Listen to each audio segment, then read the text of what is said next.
గంజాయి విక్రయం వినియోగంతో వ్యక్తిగతంగా ఇబ్బందులు పడటమే కాకుండా కుటుంబాలు వీధిన పడతాయని గుంటూరు జిల్లా ఎస్పీ వకుల్ చింతల్ హెచ్చరించారు.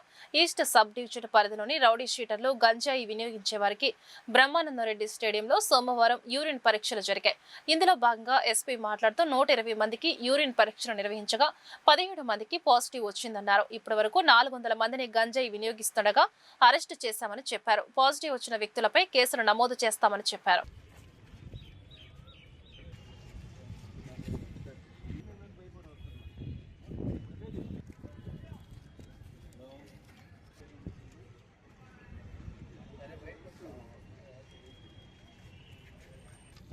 ఏమొస్తుంది రెడ్ మార్క్ వస్తుంది సార్ ఇక్కడ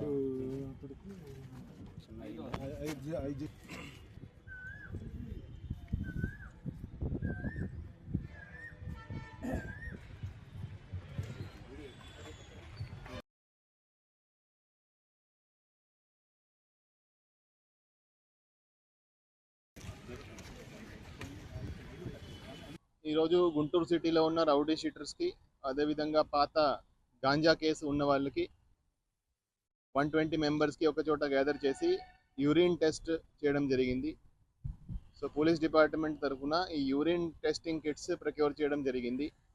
ఎవరి దగ్గర గాంజా దొరకకపోయినా కూడా వాళ్ళు గాంజా తాగి ఉంటే యూరిన్ టెస్ట్ చేస్తే దాంట్లో పాజిటివ్ రావడం జరుగుతుంది. సో ఎవరికైనా మేము పట్టుకుంటే వాళ్ళు గాంజా కన్జ్యూమ్ చేస్తున్నారు కానీ వాళ్ళ దగ్గర గాంజా దొరకకపోతే కూడా ఈ యూరిన్ టెస్టింగ్ కిట్స్ వల్ల ఎవరెవరు గాంజా తీసుకువస్తున్నారు, ఎవరెవరు గాంజా కన్జ్యూమ్ చేస్తున్నారు, ఎవరెవరు అమ్ముతున్నారు అన్నీ కూడా మేము డీటెయిల్గా విచారించడం జరుగుతుంది. ఈరోజు 120 మెంబర్స్కి మేము టెస్ట్ చేస్తే 17 మెంబర్స్కి పాజిటివ్ రావడం జరిగింది. ఈ 17 మెంబర్స్ని మళ్ళీ ఫర్దర్ తీసుకువెళ్ళి విచారించి ఈ గాంజా ఎక్కడి నుంచి వస్తుంది, ఎలా వస్తుంది దాని మీద డీటెయిల్గా ఇన్వెస్టిగేట్ చేసి వాళ్ళ మీద కూడా కేసు నమోదు చేయడం జరుగుతుంది. సో పోలీస్ డిపార్ట్మెంట్ తరఫున వార్ ఫుటింగ్ మీద డ్రగ్స్ మీద చర్యలు తీసుకోవడం జరుగుతుంది. లాస్ట్ 6 monthsలో ఆల్మోస్ట్ 400 మందిని అరెస్ట్ చేసి జైలుకి పంపించడం జరిగింది. ఎవరైతే మళ్ళీ గాంజా కేసెస్లో అక్యూజ్డ్గా నమోదవుతున్నారో వాళ్ళ మీద షీట్ ఓపెన్ చేయడం జరుగుతుంది. అదేవిధంగా వాళ్ళ మీద నిఘా ఉంచడం జరుగుతుంది.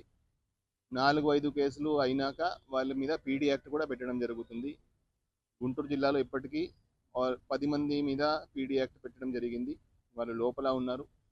సో ఈ గంజాయి ఎవరి దగ్గర దొరికినా మొత్తం చైన్ ట్రేస్ చేస్తున్నాము. ఎక్కడి నుంచి వచ్చింది, ఎవరు ట్రాన్స్పోర్ట్ చేశారు, ఎవరు అమ్మినాడు, ఎవరు కన్జ్యూమ్ చేశారు, అందరి మీద కేసు నమోదు చేస్తున్నాము. అదేవిధంగా స్కూల్స్ కాలేజెస్లో వెళ్ళి అవేర్నెస్ కూడా కల్పిస్తున్నాము. సంకల్పం పేరుతో ఒక స్పెషలీ ప్రోగ్రామ్ డిజైన్ చేసి ఈ గాంజాయి వల్ల ఏమేం పరిణామాలు ఉంటాయి, ఎలా జీవనం నాశనం అవుతుంది, ఏమేం కాన్సిక్వెన్సెస్ ఉంటాయి అన్నీ కూడా డీటెయిల్గా వివరించడం జరుగుతూ ఉంది. సో ఇప్పటి వరకు ఆల్మోస్ట్ 230 ప్రోగ్రాంలు స్కూల్స్ కాలేజెస్లో అదేవిధంగా విలేజెస్లో కూడా వెళ్ళి అవేర్నెస్ కల్పించడం జరిగింది. సో ఇదే విధంగా ఈ ప్రోగ్రామ్ ఫర్దర్ కూడా కంటిన్యూ అవుతుంది. సో గంజాయి ఎవరి దగ్గర ఉన్నా, డ్రగ్స్ ఎవరి దగ్గర ఉన్నా కూడా చాలా కఠినమైన చర్యలు ఉంటాయి. అందరికీ ఈరోజు కౌన్సిలింగ్ చేయడం జరిగింది, అదేవిధంగా వార్నింగ్ ఇవ్వడం జరిగింది.